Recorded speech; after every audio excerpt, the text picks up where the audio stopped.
نو صحابي فرمایي چې کله ما دا عمل شروع کړلو نو الله تعالی زما هم غریبي ختمه کړله او زما خواوشا چې څومره کورونه وو د هغې نه هم الله تعالی غریبي ختمه کړله او د رزق دروازې پې الله تعالی کولاو کړلې.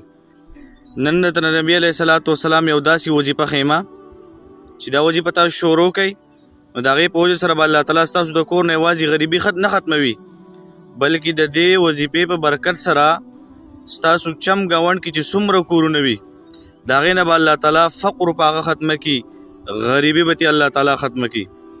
د نبي علیه صلات وسلام په زمانه کې یو صحابي رالی د نبي علیه السلام په خدمت کې حاضر شو او د خپلې غریبۍ شکایت یې وکړلو یا رسول الله صلی الله علیه وسلم کور کې مې غریبي راغلی ده فقر و فاقه راغلی ده یو داسې عمل راته وښیه چې زما غریبي د هغې وظیفې په برکت سره ختمه شي. نبی علیه صلات وسلام ته یو آسان عمل وښودلو وایي دا وظیفه کوه دا عمل کوه د هغې په وجه سره به الله تعالی یوازې ستا د کور نه فقر و فاقه نه ختموي بلکې ته به هم مالداره شي او ستا په چم ګاونډ کې چې څومره کورونه دي هغوی به هم مالداره شي. ډېر آسان عمل دی.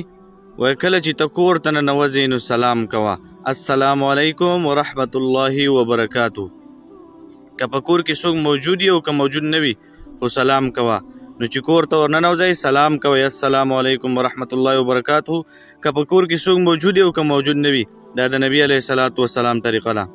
دویم عمل دا کوو چې کله کور ته ننوځئ نو سوره اخلاص 3 کرته وایه یعنی دا سورت قل هو الله احد الله الصمد لم یلد ولم یولد ولم یکن له کفوا احد.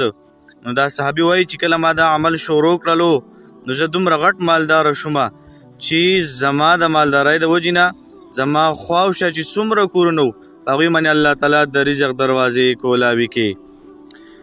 نو انشاءالله العظیم چې کله تاسو دا وظیفه شروع کړئ الله تعالی به ستاسو غریبي ختمه کړي او دا ما چې کومه خبره وکړله دا د دین خبره ده دا چې تاسو مخکې شیر کړئ دا به ستاسو دپاره صدقه جاریه ګرځېږي.